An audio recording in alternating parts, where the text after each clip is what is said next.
panood ko guys. Hello guys! Magandang hapon, magandang umaga sa inyong lahat. Maniud to ta. Ayan o, mga kasama ko, kumakain sila. Kain po. Mga gutom na yan. Anong oras na? Manananghalian pa lang. At ito naman yung aming poging baby dito, si Baby Kapon. Harvey. Ako, gamiton. Ano na? Kaon kay? Gamiton. Mas, ano yun? Plato. Yan. Yan yung ulam nila, oh. Yan, oh. Yung lumilipad. Nagsawa na sa manok. Ay, mga unta, mga inday, mga indoy. Mga unta, mga guys. Kay, gutom na ba sila? Gusto ko magsalita ng Bisaya yung diretso. Mas batin yan ka, hindi mo alam yan. Eh, iba naman sa amin ang masbati, ibang salita Hindi, namin. halos Kadina, parehas kaon lang na yan. kita, mga on kita, mga raon kita. Karamihan sa amin may R. Karay ayun. Makaraon kita, kadina. Adina. Nanon imo sura. Ulam. Sa inyo sudan, di ba? Hmm. Sa amin sura. Ano, di ba? Ano yun eh, waray. Iba yung sa Masbate kasi ang salita saksak sinagol. May waray, may Cebuano, Tagalog? may Ilonggo. Oo, kasi Bisaya yan dyan eh. Oh, Bisakol yung Masbate kasi halong Bicol sa Kabisaya. Kaya Bisakol. Paano naging Bicol? Region 5 kami. Yung Masbate? Oh, Region 5. Siguro sabi nila ikaw Bisakol. Oo. Bisakol daw. Tawad lang ng Cebu yan. Bicol. Dito kami napapagitna lang kami ng may parting Masbate na malapit sa Cebu, Bisaya. Yung kabila malapit sa Bicol, Bicolano. Malapit sa may Iloilo, Ilonggo.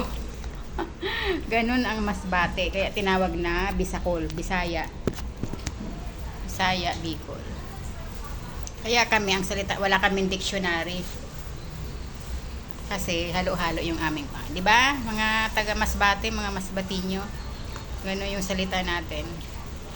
Tayo ay Bisakol, Bisaya, Bicol. Ibig sabihin yung mga na-encounter kong mas batin yan, malapit sila sa Cebu. Kasi ang yun salita nila. Oo, yun yung Balud, Esperanza, tapos Katayngan.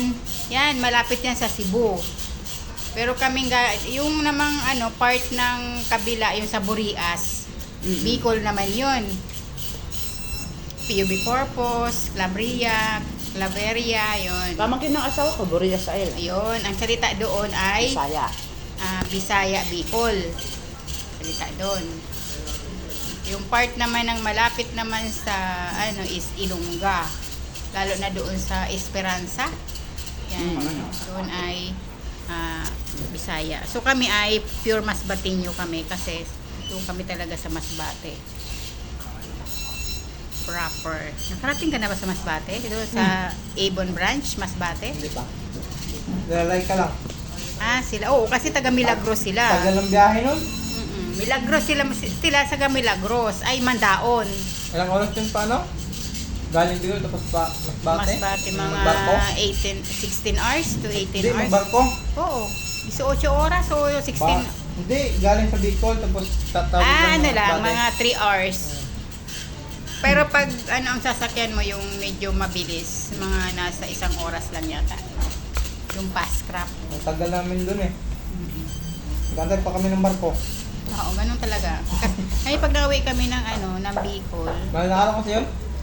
Ang dami ng pag nauwi babiyahe. kami ng Bicol, daan kami ng Piodoran or Pilar. Sa ano kami? Piodoran. Tapos pag may dalang sasakyan, iiwan lang doon sa sa pier ang sasakyan. Magbubot kayo. Oo. Pero kung sasakay mo, dati 2,500 ang bayad. Papunta doon, pabalik. Another 2,500, 5,000. Plus gaas pa. Plus gastos pa. Hindi kasi sa amin, Mindanao, katulad yan, 3,000 mahigit. Dalawang gabi. Pamasahe. Dalawang... O sarili nyo sasakyan dala nyo. Hindi, barko. Ay, barko. Wala man tayo barko, oy. Ay. Kwentuhang ano to. Dalawang araw, isang gabi. Mm. Biyahe. Malayo. Depende yun sa eskwela. Minsan maabot ng 2 gabi, 2 araw. Ganyan kami noon, nung nasa Zamboanga pa kami. Zamboanga City, ganon din ang biyaheng layo. 2 gabi, 3 araw. Ayoko na doon dumaan. O, diba? Meron magtok-tokalaw doon, yun ang iniiwasan ko. Doon, Zamboanga City. Bituka ng manok. Ay, may bitukang manok din ba Oo, doon? takot na takot kami doon. Akala ko sabi ko lang may bitukang Hindi. manok, no? Malala ang bitukang manok doon. Halimbawa, nasa front seat sa harapan ka ng bus, makikita mo yung lubot nila. Talaga. Doon ako natakot. Kaya ayoko na. Ngayon ginagawa namin ko sa amin. Kakwentuhan ko yan. Pangit. So ngayon, saan ang way nyo kapag nauwi ka ng ano? Osames. Sa Osamis na. Pagbaba mo ng Osames, isang araw din ang biyahe papunta sa lugar mismo namin. Medyo mahaba-haba. Ano pa masahe? 300?